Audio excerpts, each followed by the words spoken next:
Hello everyone. Yes, I survived. It's a Ironman Frankfurt 2021 race report video. Yeah, look at this. It's a finisher t-shirt and I've got a finisher medal.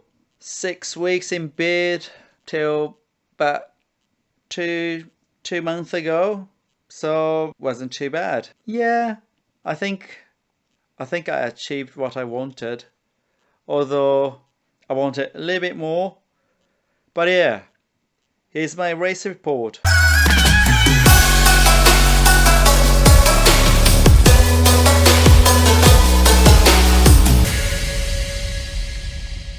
Now I'm gonna tell you guys a few things about pre-race. I said, oh yeah, maybe there won't be much happening at Ironman Expo. In fact, it was really quiet because they restricted entry, and yeah, I felt sorry for these people who were, or companies who were exhibiting there.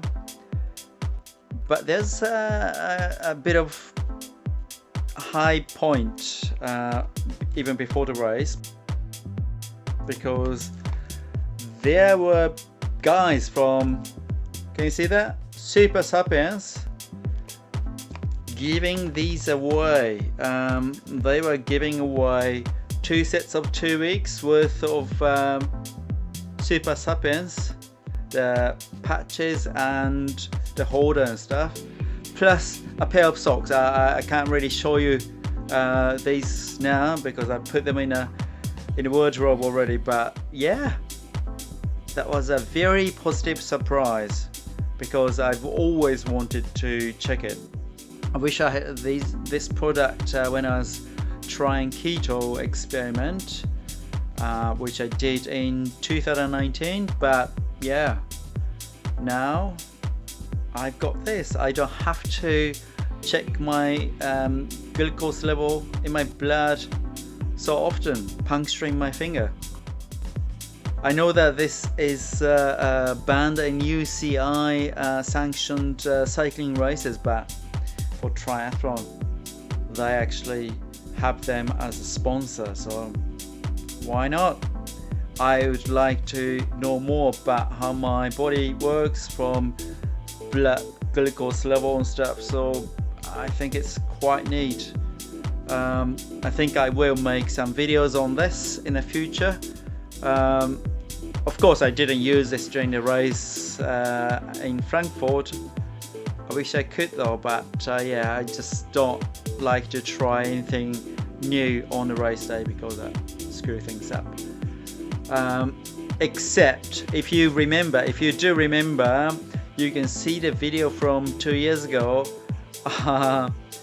at Ironman Frankfurt. I bought a new pair of shoes from Ultra and I wore them on the race day just after trying them for one time before the race, which turned out to be okay, but not this time. Nothing new this time. So yeah, that's quite good. What's next? Sebastian Kienle, or in German his name sounds more like Sebastian Kienle. I saw him when I was eating Chinese the night before the race.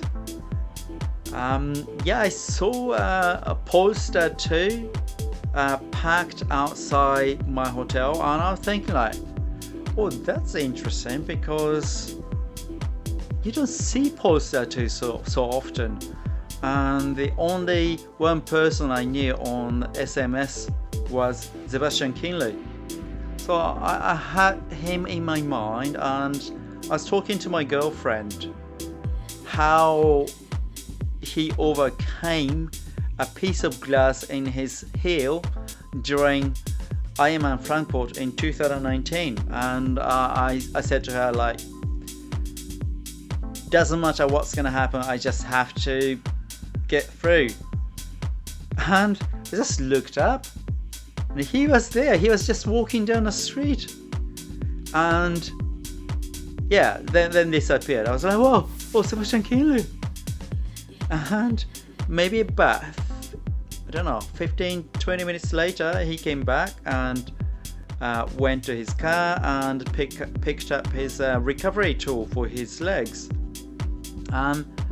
There's a homeless guy, and I don't know what they're talking about, but yeah, I could see them talking, and he was already away from the car, and I think he actually went extra to the car, and I think I didn't really see it or asked him properly, but I think he went to the car to pick up some coins and gave some to the home.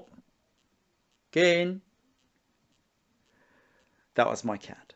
I think he gave some coins to the homeless guy, and yeah, he's super nice. I mean, he went extra back to his car and yeah, got him coins. That's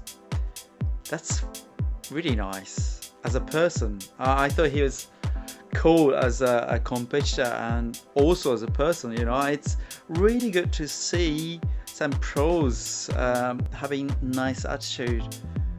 Yeah, especially like who think like that. Do you guys know Polestar 2, what it looks like? Yeah, just go and check it. And yeah, going back to that damn nice car, and yeah, doing nice thing to a homeless guy, and just like, you know, really nicely treating him. That was really cool. Next, bike checking. I went to the T1 on my bike because T1 is quite far away in Frankfurt. Oh, now my cat came to my lap. Anyway, I had a Frankfurt course on my Karoo 2, and if we have our course as a data in a Karoo 2 unit, you can actually go to the starting point automatically. It shows me the way. Halfway through I might have pushed wrong button and I kind of like got cut off. And the thing is, also recently there was a major construction, and they changed the streets run, and I ended up riding through a forest on off-road. As you know, I've got tri-spokes at the front and a rear disc on my TT bike.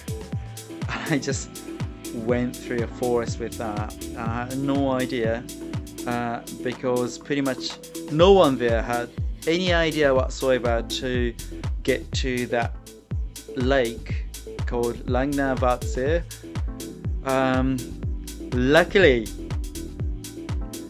I got to meet sort of middle-aged couple.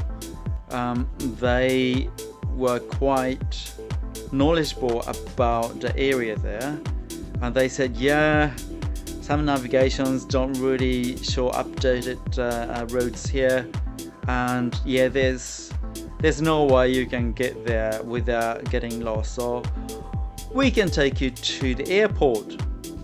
So after that, I could ride on my own to the bike check-in, and they actually took me to the airport. So nice, so nice. They rode extra for me. So many nice people. I really have to thank them. That was really nice. And from the airport, I just rode to the check-in, and I did a check-in stuff. Oh, and yeah. Oh, by the way, Sebastian Kienle didn't compete in the race. He was commentating. I forgot to mention that. Okay, so overnight. Oh, after that Chinese I slept, I was so full. I probably shouldn't have eaten that much, but yeah, in the morning I woke up and I was still quite full. I just had 2 cups of yogurt, mango flavored, organic. Yeah, so that was a pre-race. Good. I'm almost ready. I put my bike stuff, like drinks and stuff, on my bike, and yeah, put my streetwear stuff back to the side. I'm wearing wetsuit. It's the water temperature is 23.7, I think, so age groupers can wear a wetsuit. So I think I'll be swimming between 1 hour 5 minutes and 1 hour 10 minutes, hopefully. That's my goal. So yeah, but yeah, I'm feeling okay. Not too nervous. So yeah. Yeah, actually I am nervous. Oh well, I'm pretty sure I can finish it. I'm not going to go for the time. I just don't want to stop or walk during the run. So that's my goal, and get a finisher t-shirt. So see you at the goal line.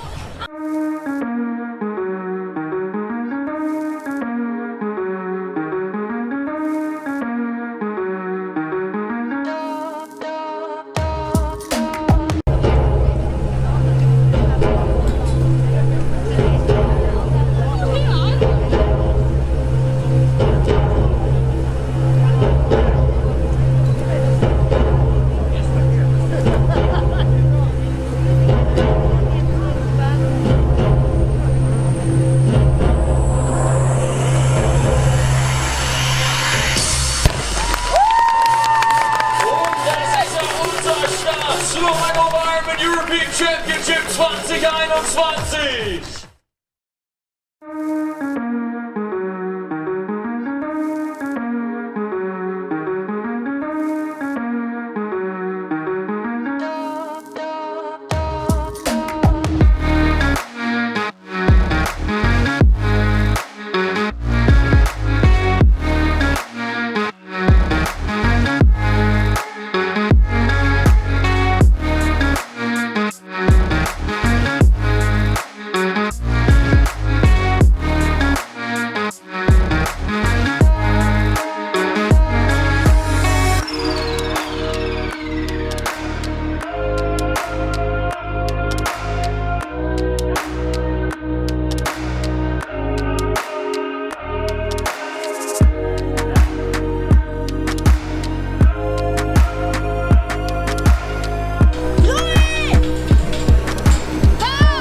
Now at the race start, the swim.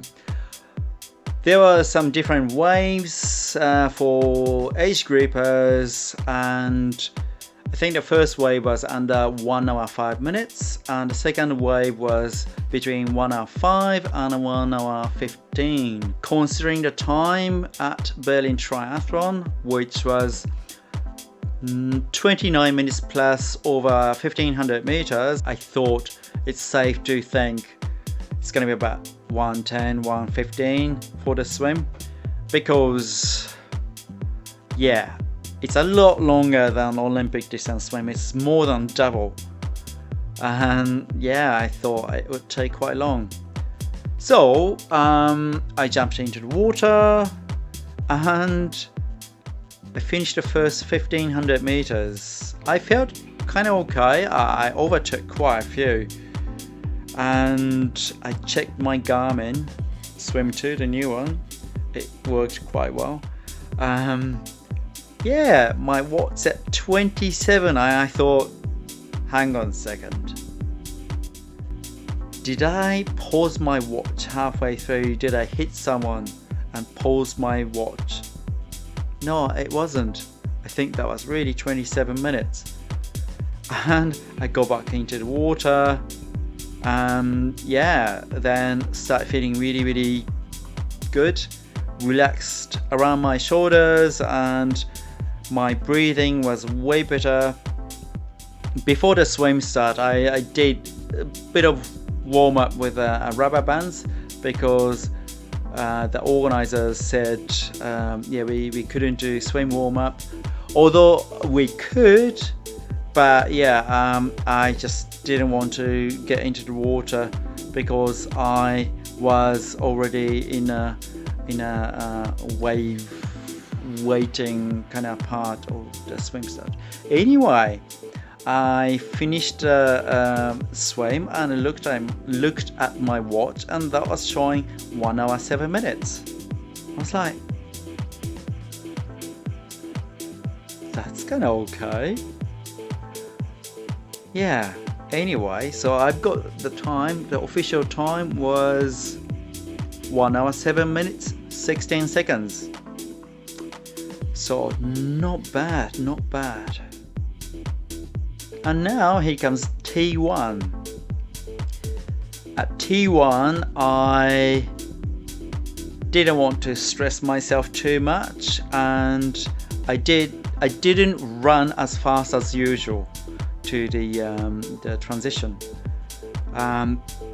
just because I really wanted to be careful, because when I did a sprint distance, no, that wasn't sprint distance. When I did the Olympic distance relay thing, I did swim run, and directly after the swim I ran really fast, and my heart rate just went so high. I got into the red zone straight away. So I really wanted to take it careful, do it carefully.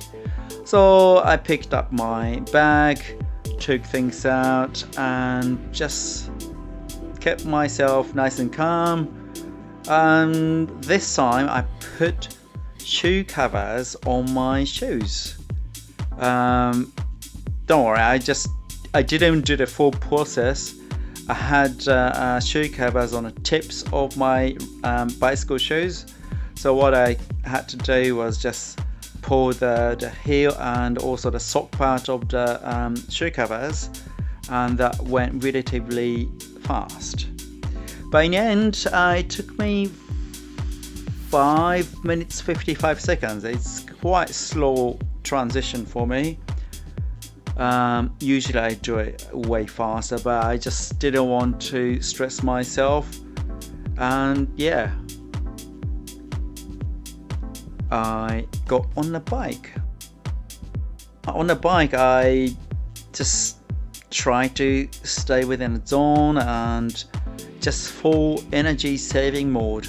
The reason why I put my shoe covers on was not to go fast, but to save my energy. So yeah, I just kept myself nice and calm. I always sort of positioned well within a group. not too close to the guys in front of me, but keeping enough distance. But still, I could get some marginal benefit from following behind these guys. So that was good.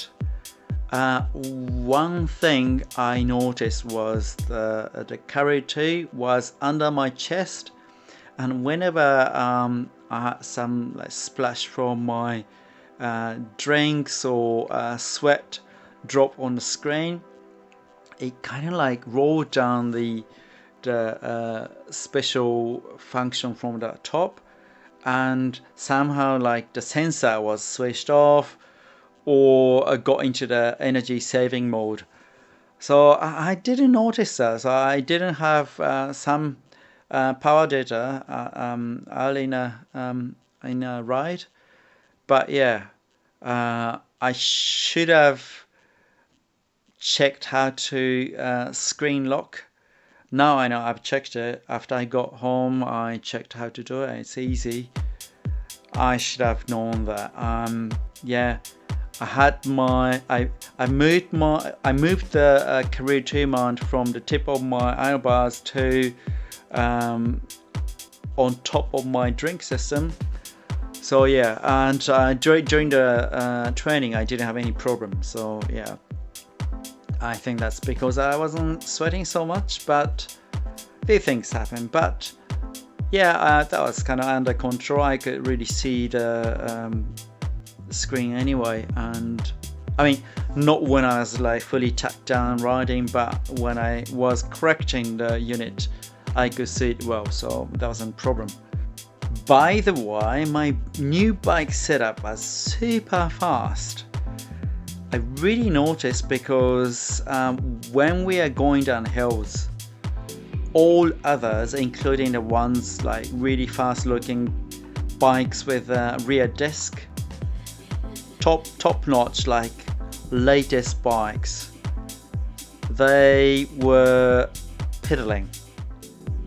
I didn't have to do anything, just I put my arms on my handlebars and put my chain on the drink system, just tucked in, and I was going downhill faster than them without doing anything.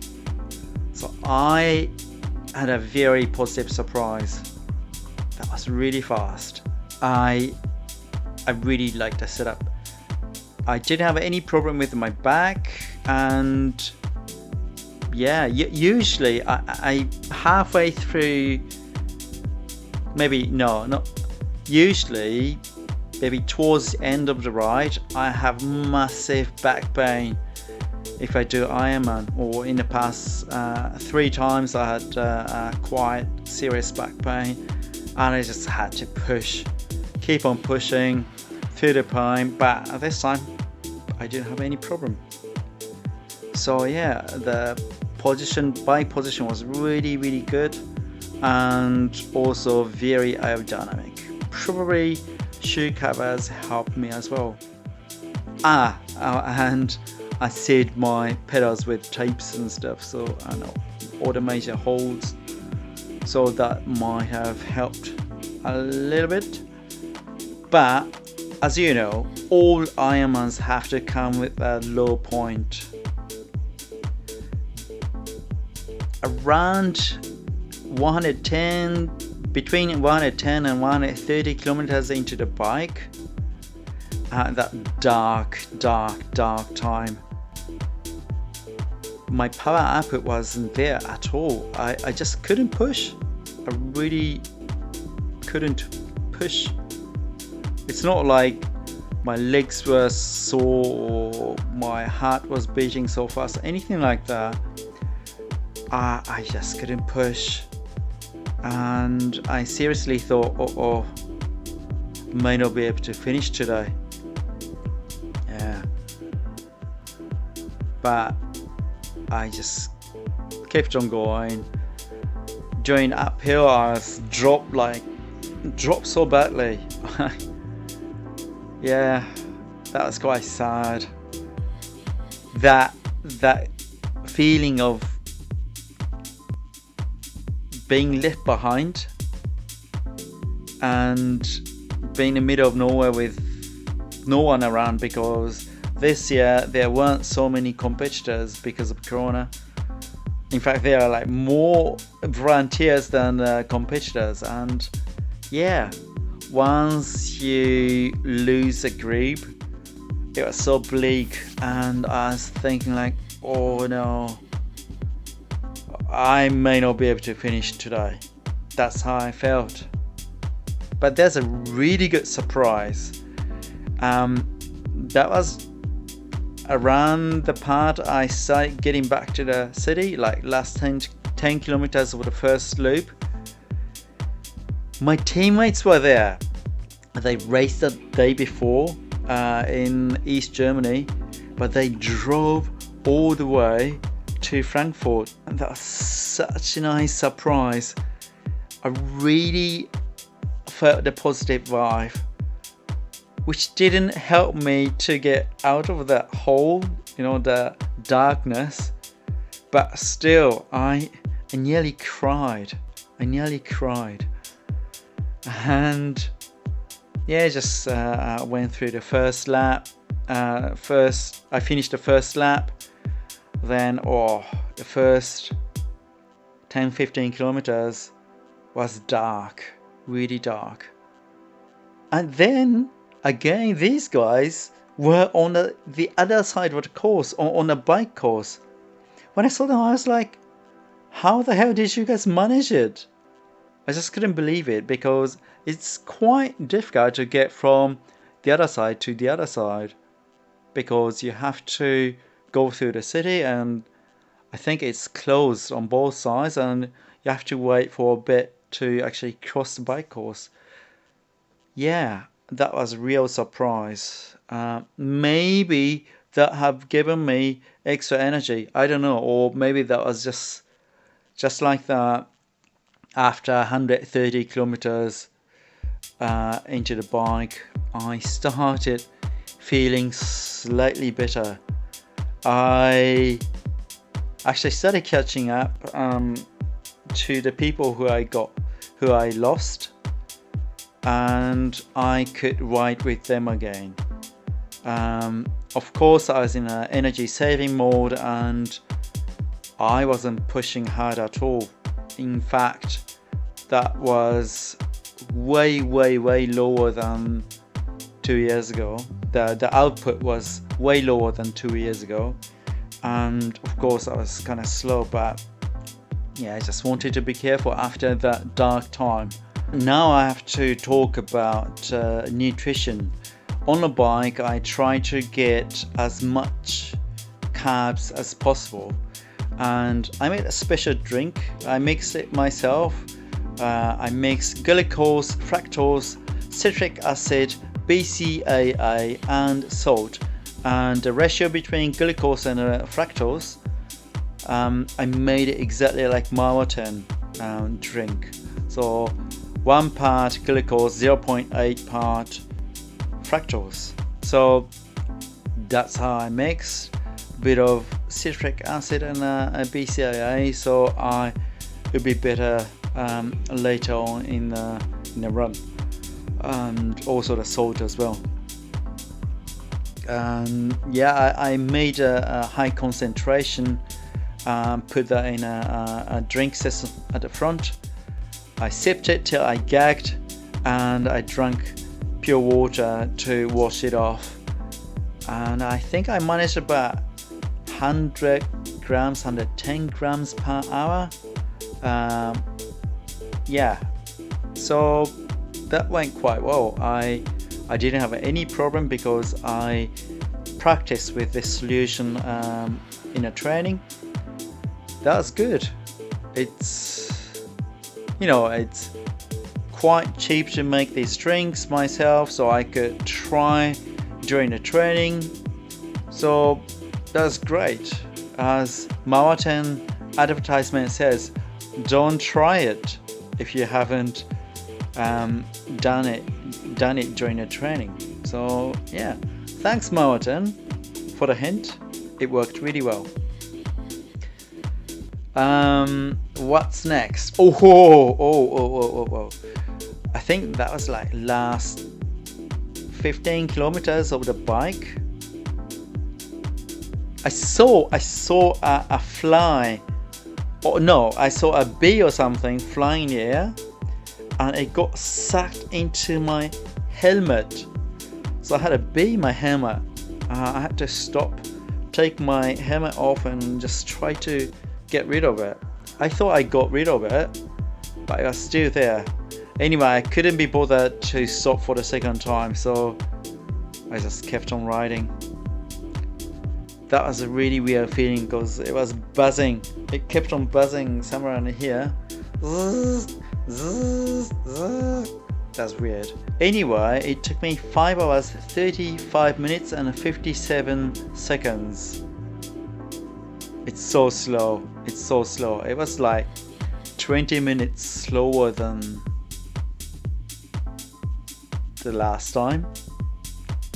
And yeah, just too slow. Got into T2. There again, I took a bit of time just to calm myself down. I went to the toilet, got rid of the shoe covers, wiped my feet, put socks on, put shoes on, put everything back into the bag. That took me 5 minutes 21 seconds, which is kind of slow, but okay considering I went to the toilet. Now on to the run. For the first and second laps out of 4, I wanted to run at 4:45 per kilometer pace. And yeah, right at the beginning, I think I did run a little bit too fast, but soon realized, oh no. But all others were going so much faster. So yeah, it's good that I quickly noticed my speed and pulled myself back. 4:45, always between 4:45 and 4:50 for the first few kilometers, then gradually just brought that down to 4:45. I can't remember exactly where, but I got to know another guy running at the same pace. I think that was towards the end of the first lap. He's from Belgium, and he checked if I was in the same age group as he did, and he was M40 and I was in M45. So he was like, oh, we can work together. I asked him, what's your pace? And he said his coach told him to run at 4:45. And I was like, perfect, that's our pace. So we decided to run together. That's really good. Yeah. Always we corrected the pace. When we ran too fast, we pulled back. When we were too slow, we ran faster. And as we started the third lap, we were talking about slowing down a bit because the temperature is going up quite high and we were overheating ourselves. And thought, yeah, I told him for the third lap, it's been my point of death in the last all 3 Ironman distance triathlon run. So I told him, like, look, yeah, I'd rather kind of hold myself and not get into red. And he was like, but I'm doing the third lap already. I was like, he was a lap ahead of me. He did really well. He said he was 3 minutes off the top 10, I think. So yeah, he did really well, and we kept on working together. That's a massive help to just keep me going at a stable pace and not like, yeah, walking. So this time, during the third lap, the lowest time usually, I didn't walk, I didn't stop, or yeah, I could just keep on running. It wasn't that fast. I was running at maybe like 5 minutes per kilometer pace. So it's not fast, but still I could actually keep on going. So that was a huge win for me personally anyway. At the end of lap 3, I think that was like last 2 kilometers to go for the Belgian guy. I told him, you can go if you want. And yeah, then he said like, oh, I can't go any faster. But I think then he started realize that he could actually go a little bit faster for the last 2k. So yeah, I said like, just go on your own, and I just keep my pace. I told him, go get it. And he was like, yeah, I'm gonna do it. That's cool. The nutrition during the run, they changed the energy gel to Martin gel. They had black one without caffeine and a white one with caffeine. I took black one, and basically at all aid stations where I could pick the gel up. So I think I took about 120 grams of carbs per hour. That was my goal, and it went really well. I didn't have any upset stomach. I didn't bonk. I was feeling enough energy in my legs. That was great. Although I wasn't going so fast towards the end because of the heat, I suppose. But yeah, no bonking, no emptiness. Although after a while, like after eating the goo for 3 hours, I felt like, oh, I might need something else. And I had some sips of Coke, and that helped me. But yeah, that was okay. It was perfect. So thanks, Martin. For the 4th lap, the last lap, I decided to go slightly faster, and yeah, but I couldn't keep on going. I think I went a little bit faster for a few kilometers, then I just couldn't keep up to my target pace. So eventually I went down to about 6 minutes per kilometer, I think. I'm not sure, but yeah. And yeah, I just didn't walk this time. I went to the goal. Wait a second. I have to tell you guys about this. 200 meters before the goal, there's a part where we turn right to the goal. And just before that, there's one guy from Spain.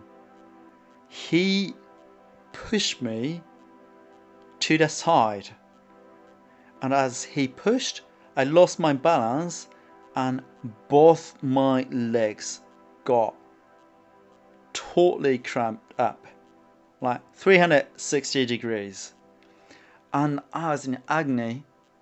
I just screamed.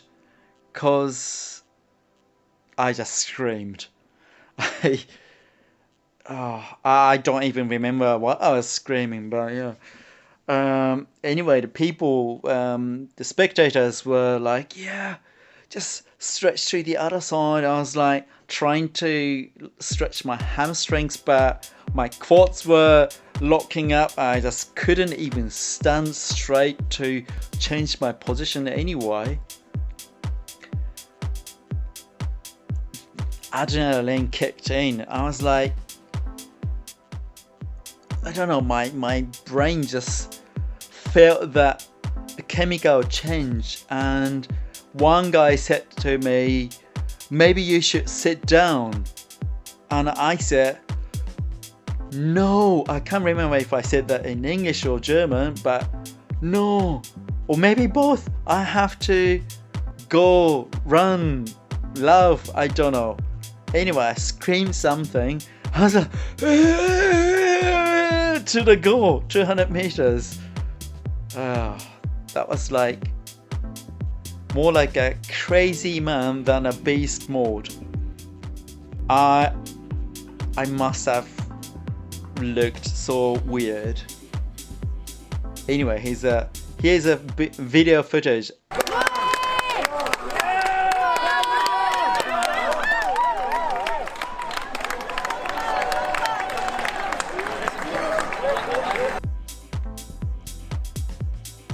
Yeah, so that was it. I got into the goal like a crazy man, and it took me 3 hours 35 minutes and 8 seconds to finish the run.